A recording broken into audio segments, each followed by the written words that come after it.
The lights in the studio were bright. Clean. Too clean that it wasn't the kind of place made for honesty, it was built for headlines. Applause signs. Viral moments. Johnny Depp walked in alone. No entourage. No handler. Just him. Dressed in a dark suit, open collar, silver rings on his fingers, and a small wooden cross hanging around his neck like it didn't want attention but had been through everything with him. The audience clapped, but not too loud. Not the kind of clap that said, "We missed you." More like, "Let's see what he does now." He sat down opposite the host, a sharp-featured woman in her 40s, known for being unfiltered. Famous not for her kindness, but for her ability to get under skin. She smiled too wide, her cards already stacked. "Johnny," she said, all teeth and microphone tone, "thank you for being here. Some people thought you'd never come back on a show like this." Johnny offered a small nod. "I go where I'm asked. And sometimes, where I'm needed." There was a pause. She leaned forward slightly, pressing, "Let's not pretend. You've been through, well, hell. The courts, the headlines, the public turning, unturning, turning again. Do you think people still trust you?" A few laughs from the audience. Not kind ones. Johnny looked down for a beat. Then said, softly, "Trust isn't something you carry. It's something people hand you. Or don't." Her smile stiffened. "That's poetic," she replied, "but kind of vague, don't you think? Are you saying you don't know if you're trusted, or you don't care?" "No," Johnny said calmly. "I'm saying I don't answer to people who never wanted to hear the answer." Something flickered in her eyes, but she kept her voice light. "Well, that's very mysterious, celebrity of the 2000s, of you. But let's be real, Hollywood's changed. The world's changed. Do you ever wonder if you've outlived your place in it?" The audience shifted. Someone exhaled sharply. Someone else laughed too loudly. Johnny didn't flinch. He just turned his head slightly. "My place," he said. "That's not a question for me. It's for the people who watched, waited, and didn't look away." The host's jaw tensed. "And what about the ones who did look away? The ones who said you were finished? The ones who watched the trial and thought, this guy's done? Are they wrong?" Silence. Johnny looked at her. Really looked, and smiled, not with arrogance, but with stillness. Sometimes people look away because they're afraid they might be next. The audience quieted, but not the host. She leaned back in her chair now, but it wasn't comfort, it was calculation. Her fingers tapped her cue cards. Her smile was thinner. "Okay, let's cut the performance. People want raw. Honest. Not riddles. You came on this show because you need the world to see you again. Don't act like you're above it." Johnny's voice dropped. "I came because someone said the truth matters here." She snapped, "Oh, please. You came because your career's on life support and this interview is CPR. Let's not dress it up." The gasp from the crowd was real this time. Johnny didn't move, and that stillness, it was the loudest thing in the room. There was a crack in the AIR.no sound. No visible break. But everyone felt it. Johnny Depp was still. Absolutely still. His hands folded, his jaw relaxed. His cross resting silently over his shirt, catching just a shimmer of stage light. The host wasn't smiling anymore. Her voice snapped like brittle glass. "You sit there quiet, mysterious, whatever, but you've spent years dodging real accountability. You come back now, after everything, acting like some poetic victim. Where's the real Johnny?" She waited for a reply that he gave her a breath. Not words. Just presence, and that silence. That refusal to perform for her rage set something off in her. She threw her cue cards onto the table. "Oh my God, do you even care? Or are you just here to sit there and pretend you're above all of this? Because let me tell you something, Johnny, this isn't your courtroom. This is a show. And I'm not your lawyer. I don't have to be polite." The room froze. Johnny's expression didn't shift, but the temperature did. Audience members looked around, visibly uncomfortable. A woman in the front row turned to her friend and whispered, "What is she doing?" The host actually stood, she was pacing now. Back and forth, like she couldn't stand still in the gravity of his calm. You know what your problem is? She shouted. You've built this persona so carefully, so perfectly tragic, that no one gets to question you without looking like the villain. She turned toward the crowd, arms out like a bitter preacher. Do you all buy this? Seriously? He sits here with his soft voice and those wounded eyes, and suddenly we're supposed to forget what we read? What we heard? What we saw? A few heads nodded, unsure, most just looked down. Johnny leaned forward now. Just slightly. Calmly, no one's asking you to forget, he said. But some of us live with things that headlines never understood.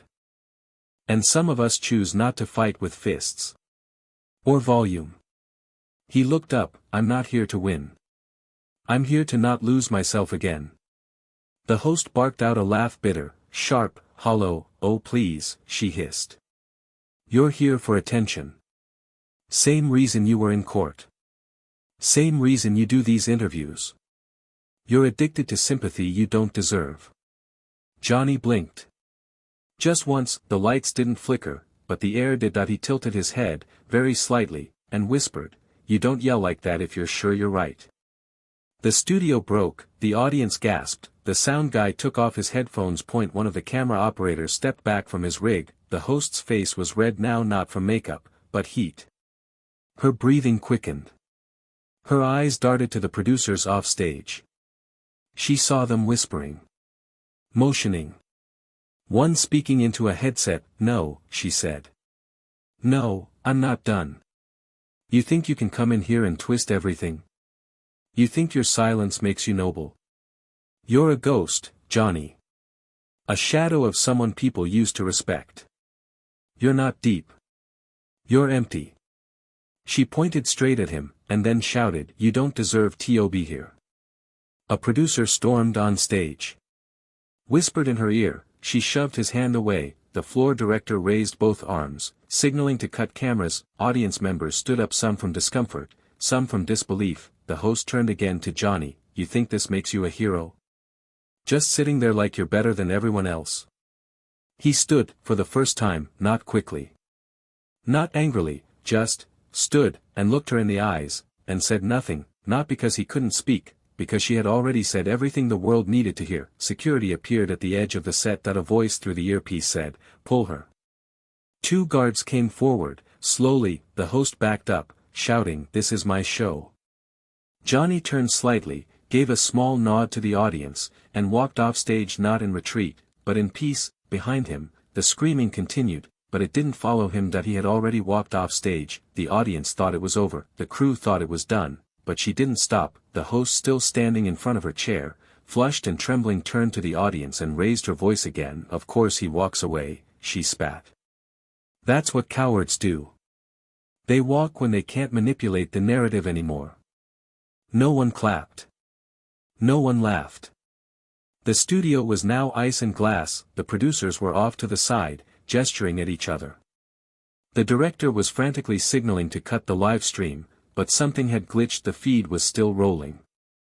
No one realized. He wants you to believe he's some kind of wounded soul, she continued, pacing again. But I've read the reports. The court transcripts. The private things. The real things. Someone from the tech team whispered, Shut her mic off. But it didn't happen in time. She stepped forward, closer to the audience. You all know what kind of man he really is, right? Not the perfume-selling, sad-eyed artist, the one who disappeared into drugs, into darkness, into silence because he couldn't face himself.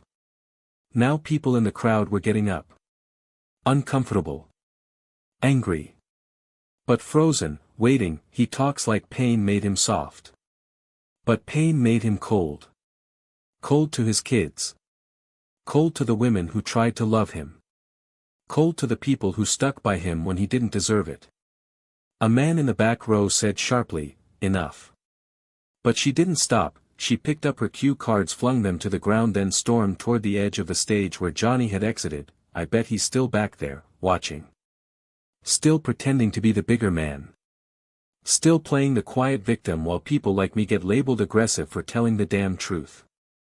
A door creaked that he returned, not rushing, not dramatic, just there like a shadow stepping through light. Johnny walked back onto the stage, past the stunned producer who tried to stop him. He didn't look at the cameras. He didn't look at the audience, that he looked directly at her. The room held its breath. She pointed at him again. "Oh, now you have something to say? Gonna give us a speech, Johnny? Gonna act wise again?" He waited. One long beat, then said quietly, "No." That stunned her. He walked closer. Not threatening, steady, then spoke. "You said I was cold to my kids." Her mouth opened then shut. He kept going. "You weren't there when I sat outside my daughter's hospital room for 3 nights straight. You weren't there when I held her hand through chemo. Or when I read the same story 9 times in one night just so she wouldn't ask if I was crying." The room was frozen. No sound but his voice. "You said pain made me cold. But pain made me real. And sometimes, real is hard to watch." His voice cracked just once, but he didn't hide it. He took a step closer. "No fear. No hate. You don't know me. You know headlines, you know edits, you know pieces." She stepped back now, suddenly unsure. "But if you want to scream about me to fill the silence in your own life," he added, "go ahead. Just know, that silence was the only thing that ever taught me the truth." She didn't speak. Couldn't, and for the first time since the show began she looked away. The air in the studio was brittle, like if you touched it wrong, it would shatter. Johnny stood in the middle of the stage, calm as gravity. The audience didn't move. They barely breathed. Because they had just seen something they weren't expecting, not rage, not defense, but truth, quiet and unbreakable. And the host, she couldn't stand it. She was trembling now, but not with fear. With humiliation. With disbelief that the man she tried to destroy wouldn't fight back the way she needed him to, with screaming, with fists, with fire. Instead, he'd handed her a mirror, and she saw herself in it. "Do you want applause for that?" she snapped suddenly, stepping back toward the center of the stage. "Do you think this is your redemption arc? That we're just going to clap and cry and forget who you really are?" Johnny didn't flinch. The audience, still frozen, began to shift, the tension no longer around him, but around her. She could feel it. And that made her unravel faster. "Oh, don't look at me like that," she shouted at the crowd. "You were all ready to crucify him 2 years ago. Don't act brand new now just because he learned how to whisper his trauma into a microphone." A few gasps broke out. Someone stood up and said, "Sit down, you've said enough." But she only got louder. "You know what people like Johnny do?" she yelled, walking toward the audience now, hands waving like a broken sermon. "They hide. They vanish. They wait until everyone's tired or distracted. Then they creep back in with soft words and sad eyes like nothing ever happened." Her voice cracked. "They fool you. They fooled me." She turned to Johnny again, her face twisted with fury. "You want to talk about pain? I lost my brother to addiction while the world made jokes about your drunken interviews. I watched someone die in front of me and all I saw on TV was you, slurring through award shows while people cheered." Her voice was shrieking now. "You don't get to stand here and act like some saint. You were part of the disease." Johnny's face was still calm, but his eyes had gone somewhere else. Somewhere deeper. Somewhere darker. "I'm sorry," he said softly. "That you lost him." She froze for a moment, just a moment. Then, "You think that's enough? You think that cheap apology makes you the better man?" Now the studio lights felt too bright. The crowd murmured louder. A producer near the side of the stage gave a sharp hand signal, and then, 2 security guards appeared. They didn't rush. They didn't speak, they just walked directly toward her. She saw them. Spun toward the production team. "No. You're not doing this to me. You let him come on this stage and twist everything, and now I'm the problem." Johnny stepped aside as the guards reached her. Gently. Respectfully. But with finality. "No," she screamed. "Don't you dare touch me. I'm the one who asked the hard questions. I'm the one who told the truth. But the audience was no longer with her, the silence that had surrounded Johnny had moved and now it wrapped around her, like a wall she couldn't shout through. "Don't let him walk away with this," she shouted as they guided her off stage. "He doesn't deserve your silence." Johnny stood alone now at an host at an spotlight, just a stage, a man, and the echo of every word she tried to bury him with, and then, a hand went up in the front row. An older woman, she stood, slowly, voice soft but clear. "My son's been silent for 5 years. Because someone screamed his truth out of him. You didn't break Johnny tonight. But maybe," he reminded the rest of us, "we don't need to scream to survive." A hush fell, then, applause, not for drama, not for victory, for dignity. The studio door clicked shut behind him, the noise inside, the shouting, the gasps, the applause, the lights all dropped away in one breath. Outside, it was just wind. Concrete. Quiet. Johnny stepped down the back stairs slowly, his boots hitting the pavement like someone walking out of a fire, barefoot, numb, but still moving. That he didn't look for a car. He didn't pull out a phone. That he just stood there for a second, let the air hit his face, let the night remind him who he was when no one was watching. That he reached into his pocket and touched the wooden cross that had stayed on his chest like armor. Ran his thumb along the edge of it, and that's when he heard, still holding on to that little thing. The voice came from the shadows near the side alley, rough. Familiar. A little older than he remembered. Johnny looked up. A figure stepped forward, lean, tired, leather jacket half zipped, cigarette tucked behind one ear. "Jesus," Johnny said softly. It was Eddie Ruiz. They hadn't seen each other in over 30 years. Not since back when the world was smaller, back when they used to break into the old movie theater through the fire exit just to sit in the back row and pretend they were critics. "Is that really you?" Johnny asked. Eddie smiled, crooked, broken tooth, "Same as always. Only when no one's looking."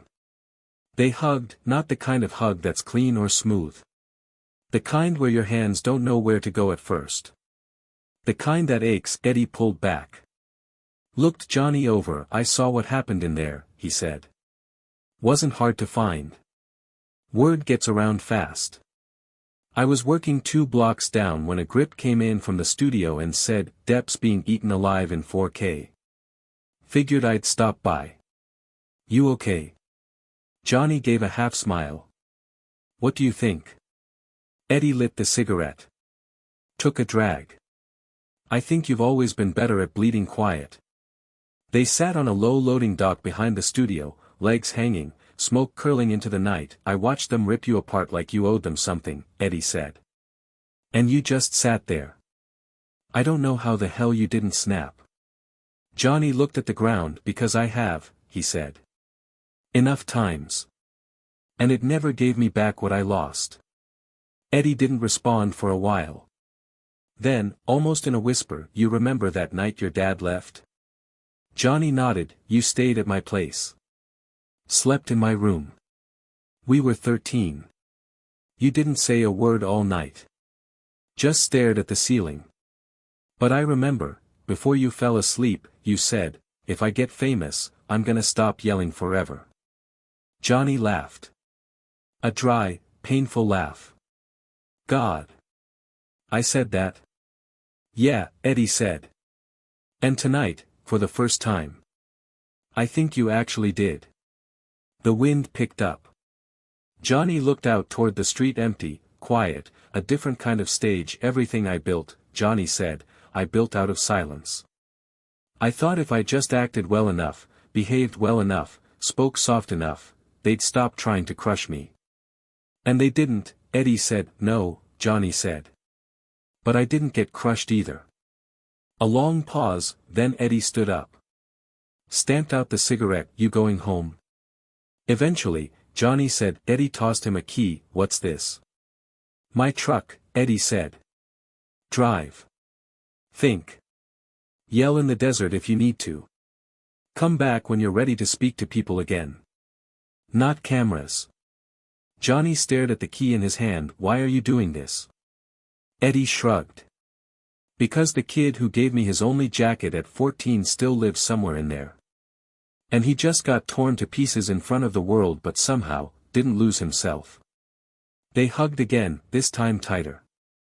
Like they both knew what it cost to carry silence for a lifetime, Johnny walked toward the truck parked under the streetlight, a beat-up red Ford with rust around the door. He looked up at the sky.